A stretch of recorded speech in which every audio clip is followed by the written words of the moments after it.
नमस्कार, मैं हूं शिरीष मिश्रा और IBC 24 एक्सक्लूसिव खास मुलाकात में आप सभी का स्वागत है।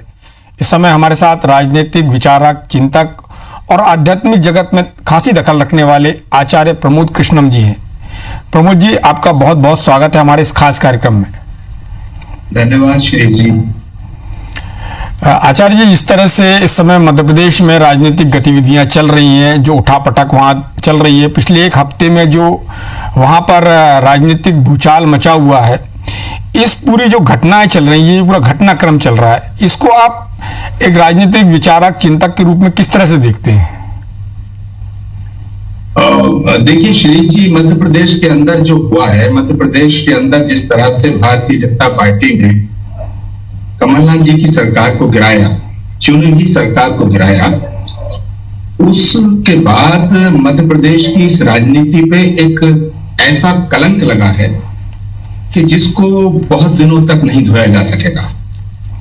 लोकतंत्र के इतिहास में जिस तरह से कांग्रेस की चुनी हुई सरकार को छल से, फरेब से, झूठ से और धन की शक्ति का प्रयोग करते हुए वहां की सरकार को गिराया गया और विधायकों को खरीदा गया, उससे मध्य प्रदेश की जो मर्यादा थी, मध्य प्रदेश की जो गरिमा थी, मध्य प्रदेश की जो राजनीतिक शुचिता की बातें की जाती थी, उन पर प्रश्न चिन्ह लगा है और इसका खामियाजा भारतीय जनता पार्टी को उठाना पड़ेगा। आचार्य जी, जो राजनीतिक शुचिता की बात भारतीय जनता पार्टी करती थी, जिसके लिए वो जानी जाती थी, और जैसा कि आपने कहा कि मध्य प्रदेश की ये परंपरा नहीं रही है, मध्य प्रदेश एक स्वच्छ राजनीति वाला प्रदेश रहा है, हम सभी जानते हैं, तो आपको लगता है कि कांग्रेस को जो उसकी सरकार गिरी या गिराई गई, उसको जिस लाउड तरीके से या लाउडर तरीके से जिस तरह से जनता तक पहुंचाना चाहिए था, तो क्या कांग्रेस उसमें सफल रही है या जनता इस चीज को मानने लगी है कि कांग्रेस के साथ गलत हुआ है या उसके मैंडेट का अपमान हुआ है? देखिए शिरीष जी, दो बातें बड़ी स्पष्ट रूप से मैं कहना चाहूंगा कि अगर कोई नेता एक पार्टी से जीत के आता है और उस पार्टी को छोड़ के सैद्धांतिक रूप से दूसरी पार्टी को ज्वाइन करना चाहता, तो लोकतंत्र के अंदर यह संभव है, लेकिन मध्य प्रदेश में ऐसा नहीं हुआ। मध्य प्रदेश के अंदर कांग्रेस के सिंबल पर, कांग्रेस के झंडे के नीचे जो MLA जीत करके आए और 15 साल बाद कमलनाथ जी की सरकार बनी। सरकार बहुत अच्छी चल रही थी, सरकार अपने तमाम जो वादे किए थे उन्हें पूरा करने की दिशा में आगे बढ़ रही थी और मैं समझता हूं मध्य प्रदेश की जनता खुश थी। लेकिन अचानक सत्ता की भूख ने, सत्ता के उस लालच ने छल फरेब करके, धन की ताकत का इस्तेमाल करके उन विधायकों को खरीदा गया। तो मध्य प्रदेश की जनता ये जानती है कि ये जो विधायक बीजेपी में ज्वाइन हुए हैं, ये सैद्धांतिक दृष्टिकोण से नहीं हुए, उसूलों के आधार पर नहीं हुए, ये बहुत बहुत बड़ी रकम के बोरे लेकर के बिके हैं। मध्य प्रदेश की जनता ने, पूरे देश की जनता में ये मैसेज गया है कि ये विधायक नेता नहीं, सामान बन चुके थे और ये बिक गए। तो मध्य प्रदेश की जनता जब अब उपचुनाव होगा तो इन सामानों को वोट थोड़ी देगी। अब मुझे बताइए कि ये विधायक जब अपने क्षेत्रों में जाएंगे चुनाव लड़ने, तो ये क्या कह के वोट मांगेंगे? क्या ये कहेंगे कि हमने कमलनाथ की पीठ में छुरा फूंका है, हमें इसलिए वोट दे दो? क्या ये कहेंगे कि हमने 20-20, 25-25 करोड़ बोरा भर के नोट लिए हैं, हमें वोट दे दो? क्या ये कहेंगे कि हम कल तक शिवराज सिंह को किसानों का हत्यारा कहते थे, कल तक हम शिवराज सिंह चौहान को गरीबों का हत्यारा कहते थे, भ्रष्टाचार और व्यापम की बात करते थे, आज शिवराज सिंह दूध के धुले हो गए, आज शिवराज सिंह जी के साथ हम आ गए, हमें वोट दे दो? क्या ये कहेंगे कि हमने कांग्रेस पार्टी, और पार्टी एक मां की तरह होती है, क्या ये अपने अपने क्षेत्रों की जनता के बीच में जब जाएंगे तो ये कहेंगे कि हमने अपनी मां को धोखा दिया है, हमें वोट दे दो? तो मुझे नहीं लगता कि मध्य प्रदेश की जनता इनका सम्मान और स्वागत करेगी, इनको स्वीकार करेगी। इससे जुड़ा हुआ एक छोटा सा सवाल करता हूं आपसे। चुनाव के समय भारतीय जनता पार्टी का प्रचार तंत्र, उनकी जो कैडर है, आरएसएस से जुड़े लोग हैं या उनके अनुषांगिक संगठन है, वो बहुत तेजी से सक्रिय हो जाते हैं। देखा यह जाता है चुनाव के जो शुरुआती महीने होते हैं उसमें कांग्रेस लीड में रहती है, लेकिन जो लास्ट का महीना होता है, जो जब वोटिंग का टाइम आता है, तब अचानक से भारतीय जनता पार्टी जो शांत बैठी रहती है, वो लगता है पूरी चीजों को ऑब्जर्व करती है और लास्ट में फिर वो बढ़त लेती है और जिसका खामियाजा कांग्रेस को भोगना पड़ता है। तो क्या आपको ऐसा लगता है कि अभी जो कांग्रेस, वर्तमान कांग्रेस है और जिस तरह से काम हो रहा है, ऐसी स्थिति में उस पेस को जो अभी कांग्रेस ने मेंटेन किया है उसको चुनाव तक बनाए रखेगी? देखिए, मैं आपसे एक बात ये कहना चाहता हूं कि जो भारतीय जनता पार्टी का जो ओरिजिनल कार्यकर्ता है, जो सैद्धांतिक रूप से भारतीय जनता पार्टी के साथ जुड़ा है, जो चाल चरित्र और चेहरे की बात करता है, जो राजनीतिक शुचिता की बात करता है, जो संस्कारों की बात करता है, जो सच्चाई की बात करता है, उसे भी इनका ये कुकृत्य पसंद नहीं आया है। जिन नेताओं को बीजेपी ने टिकट दिया था और वो थोड़े थोड़े वोट से हारे, स्थानीय स्तर पर उनके साथ जो कार्यकर्ता थे, उन्हें भी ऐसा लग रहा है कि ये कांग्रेस से चुनाव जीते थे, कांग्रेस के लोग हैं, ये भाजपा के लोग नहीं हैं, ये किसी लालच में बीजेपी में आए हैं। तो वो जो ओरिजिनल कार्यकर्ता है, जो उनका मूल कार्यकर्ता है, वो इनसे नहीं जुड़ा है और वो उसमें और इनमें बहुत दूरी है। उन कार्यकर्ताओं के दिल में इनके प्रति मोहब्बत और लगाव नहीं है। तो ऐसे में भारतीय जनता पार्टी की पूरी कोशिश होगी कि उपचुनावों में वो अपने कैंडिडेट्स को विजय दिलाए, लेकिन जनता के सामने सब घटा है। जनता एक मूर्ख नहीं है, जनता को आप भोली समझ सकते हैं लेकिन उसे बेवकूफ नहीं समझ सकते, और जनता मूर्ख होती भी नहीं है, जनता भोली है लेकिन बेवकूफ नहीं है। जनता में ये मैसेज साफ तौर से गया है शिरीष जी कि कमलनाथ के साथ धोखा हुआ है। और आपको याद होगा जब कमलनाथ जी का इस्तीफा हुआ था तो उन्होंने एक बात कही थी कि मेरा कसूर क्या है। और मैंने जब कमलनाथ जी से बात की, मैंने उनसे एक बार पूछा कि आपको कुर्सी जाने के बाद कैसा लग रहा है, तो उन्होंने कहा मुझे इसका कोई मलाल नहीं है, मुझे एक बात का बहुत दुख है कि मैं राम वन गमन पथ का निर्माण पूरा नहीं कर सका। अगर भारतीय जनता पार्टी और ज्योतिरादित्य सिंधिया मिलकर के ये षड्यंत्र नहीं करते तो भगवान राम का एक काज पूरा हो जाता। तो मुझे लगता है कि ये जो बात मैं सोच रहा हूं और ये बात आप भी सोच रहे होंगे, तो आम जनता के दिल और दिमाग में ये बात बैठ चुकी है कि कमलनाथ सरकार को गिराने के पीछे कोई सिद्धांत और लॉजिक नहीं है, सिर्फ शिवराज सिंह चौहान की सत्ता की भूख। वो सत्ता की भूख में इस तरह पागल हो चुके थे कि कोरोना का काल भी साइड कर दिया। मध्य प्रदेश की जनता का विकास जाए भाड़ में। कमलनाथ सरकार जो अच्छे काम कर रही, कमलनाथ सरकार का सबसे बड़ा जो मैं एक योजना मानता हूं, उसमें उन्होंने जो ये कहा था कि मैं मध्य प्रदेश को देश का उत्तम प्रदेश बनाना चाहता हूं और सारी दुनिया भर के इंडस्ट्रियलिस्ट को वहां बुला करके मध्य प्रदेश के डेवलपमेंट की बात करना। और जब ये मध्य प्रदेश का चुनाव हुआ था तो मध्य प्रदेश की जनता ने जो मैंडेट दिया था वो शिवराज सिंह चौहान के 15 साल के उस पूरे के पूरे घटनाक्रम के खिलाफ दिया था। मध्य प्रदेश में 15 साल में जो शिवराज सिंह चौहान की सरकार चल रही थी, उनके उस कार्यकाल के, उनके उस क्रियाकलापों के खिलाफ मैंडेट था। तो शिवराज सिंह चौहान को थोड़ा तसल्ली रखनी चाहिए थी। और मैंने एक बार आपसे पहले भी कहा था, आज फिर कह रहा हूं कि इस घटना के बाद शिवराज सिंह चौहान मुख्यमंत्री बन गए, लेकिन उनकी इमेज खराब हुई है। उनकी इमेज सत्ता के भूखे नेता के रूप में सामने आई है। तो जिस नेता की इमेज सत्ता का भूखा, भ्रष्टाचार में लिप्त, दगाबाज, धोखाबाज, षड्यंत्रकारी के रूप में जब सामने आती है तो जनता उसका साथ नहीं देती है। प्रदेश की जनता, मुझे पूरा यकीन है कि धोखा खाया है जिसने उसके साथ देगी, जिन्होंने धोखा दिया है उसका साथ नहीं देगी। आचार्य जी, जो वर्तमान परिस्थिति है मध्य प्रदेश की, उसमें भारतीय जनता पार्टी और कांग्रेस में कौन सा दल है जो बड़े डिवाइडेड हाउस के रूप में सामने दिखाई दे रहा है? किस में ज्यादा फूट दिखाई दे रही है, किस में ज्यादा गुटबाजी दिखाई दे रही है, भारतीय जनता पार्टी में कि कांग्रेस में? देखिए, गुटबाजी तो सभी राजनीतिक दलों में चलती रहती है, लेकिन उसका लेवल क्या है ये महत्वपूर्ण होता है जी। मध्य प्रदेश के अंदर देखिए, कैलाश विजयवर्गीय जी हैं, उनसे शिवराज जी के जो रिश्ते हैं वो आपको पता है। हमारे नरोत्तम मिश्रा जी के और उनके रिश्ते आपको पता है, तोमर साहब से मुख्यमंत्री जी के रिश्ते आपको पता है, और ज्योतिरादित्य सिंधिया तो शिवराज सिंह को किसानों का हत्यारा कहते थे, और शिवराज सिंह चौहान महाराज ग्वालियर को झांसी की रानी का गद्दार कहते थे। झांसी की रानी की हत्या में, झांसी की रानी जो शहीद हुई उसमें ग्वालियर खानदान का नाम लेते थे। तो जब इतने डिफरेंसेस थे तो वो डिफरेंसेस रातों रात दूर कैसे हो गए? किस मुंह से शिवराज सिंह चौहान ज्योतिरादित्य सिंधिया का समर्थन कर रहे हैं? किस मुंह से ज्योतिरादित्य सिंधिया शिवराज सिंह को अपना नेता मानते हैं? तो मुझे लगता है कि ये जो गठबंधन है, ये जो मेल जोल है, ये एक सत्ता के लालच में हुआ है और इसको जनता देख रही है। और मुझे नहीं लगता कि किसी भी तरह से उपचुनावों में भारतीय जनता पार्टी को विजय मिलेगी। प्रदेश की जनता इन्हें आईना दिखाएगी। आचार्य जी,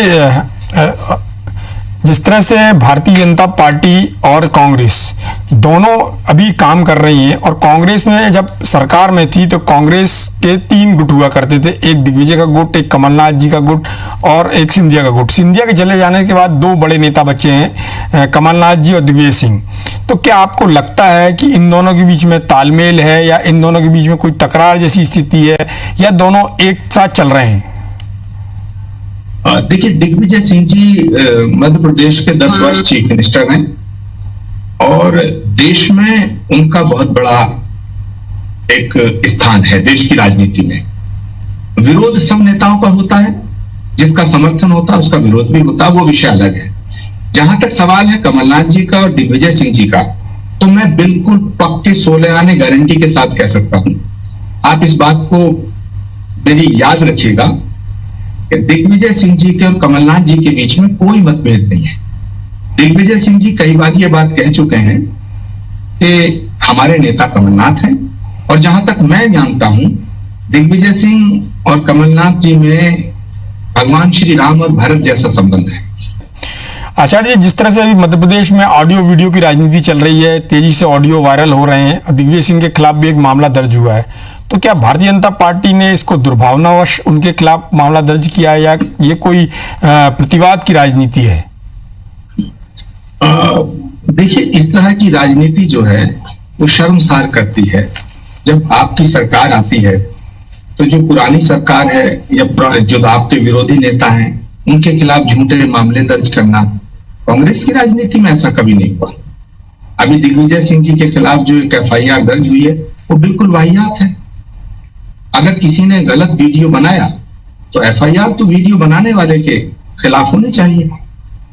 जब कमलनाथ जी चीफ मिनिस्टर बने थे तो कितने ही कांग्रेस के कार्यकर्ताओं ने यह डिमांड की कि व्यापम में शिवराज जी के परिवार के खिलाफ FIR दर्ज करो, लेकिन कमलनाथ जी ने FIR दर्ज इसलिए नहीं की कि अगर उसमें तथ्य मिलेगा, उसकी इन्वेस्टिगेशन होने के बाद में उसके अंदर कोई भी सबूत मिलेगा तो उसके खिलाफ FIR दर्ज हो जाएगी। लेकिन FIR सिर्फ इसलिए दर्ज नहीं होनी चाहिए कि हम एक दूसरे का विरोध करते हैं, राजनीतिक विरोध करते हैं। तो मैं समझता हूं कि शिवराज सिंह जी की जो सरकार है, जो आनन फानन में बनी, इसकी बुनियाद में ही बेईमानी है, जल्दबाजी है। इसीलिए आज तक इनका मंत्रिमंडल का विस्तार रुका हुआ है। और मैं तो समझता हूं कि शिवराज जी खुद अंदर अंदर जब एकांत में अपना आत्मचिंतन करते होंगे तो खुद सोचते होंगे कि ये तूने क्या किया। परमात्मा का प्रकोप झेलना पड़ रहा है, प्रदेश की जनता में उनका विश्वास उठ चुका है। 15 साल चीफ मिनिस्टर रहने के बाद सत्ता की इतनी भूख किसी नेता को ठीक नहीं है। आचार्य जी, आपने देखा होगा कि मध्य प्रदेश में एक बड़ा स्कैंडल हुआ था हनी ट्रैप का। उसके बाद कमलनाथ जी की सरकार के समय उसका वो बात सामने आई और फिर हाईकोर्ट की निगरानी में उसकी जांच हो रही है। भारतीय जनता पार्टी की सरकार आने के बाद उसमें किसी भी तरह की कोई कार्रवाई नहीं हो रही है, जांच ज्यों की त्यों है। इस पूरे घटनाक्रम को या ये जो घटना हुई है वो चुनाव में कितना असर डालेगी?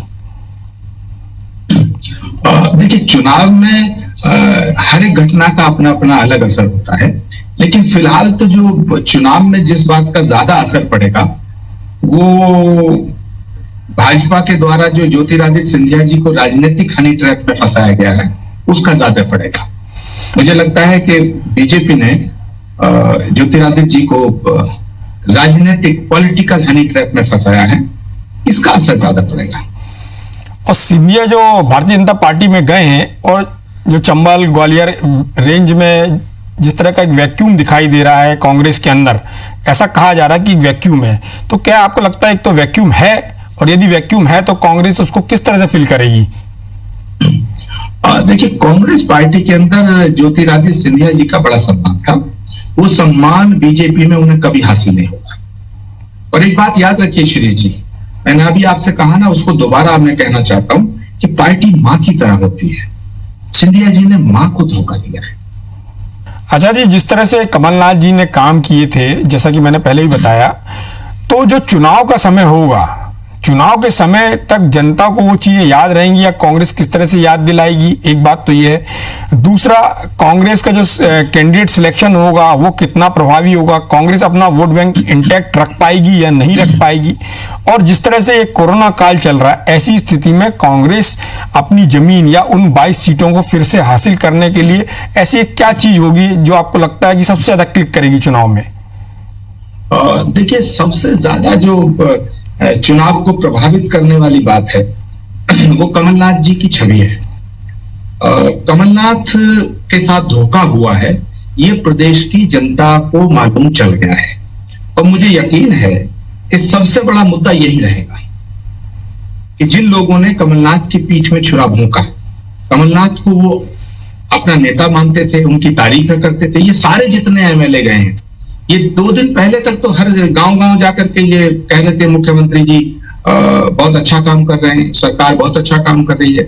शिवराज सिंह ने मध्य प्रदेश को लूटा, व्यापम किया, नर्मदा का खनन घोटाला किया, पूरा परिवार भ्रष्टाचार में लिप्त है, ये सारे एमएलए ये भाषण देते थे। उसके बाद एकदम पलटी मार गए। तो क्या जनता अंधी है? मैं आप ही से सवाल करना चाहूंगा कि आप क्या ये नहीं जानते कि इन्होंने जो कांग्रेस पार्टी को धोखा दिया और भारतीय जनता पार्टी में ये लोग गए, तो क्यों गए? अच्छा जी, पर उन लोग गांव का गली गली का बच्चा बच्चा जानता है कि ये क्यों गए। लेकिन ये सामान बन चुके हैं सारे एमएलए, ये बिके हैं। इन्होंने राजनीतिक सौदेबाजी की है।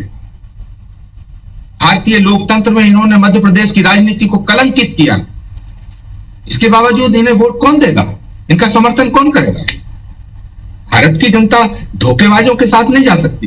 और खासतौर से मध्य प्रदेश की जो राजनीति है, मध्य प्रदेश का राजनीतिक इतिहास साक्षी है।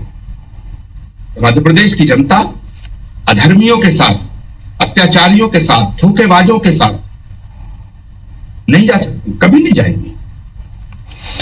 तो आपको लगता है कि कमलनाथ जी ने जो उनका जो राम काज छूटा हुआ है अधूरा, जिसको आपने राम वन गमन पथ की संज्ञा दी है, जो उनका ड्रीम प्रोजेक्ट था, तो उस पर जनता की मोहर लगेगी?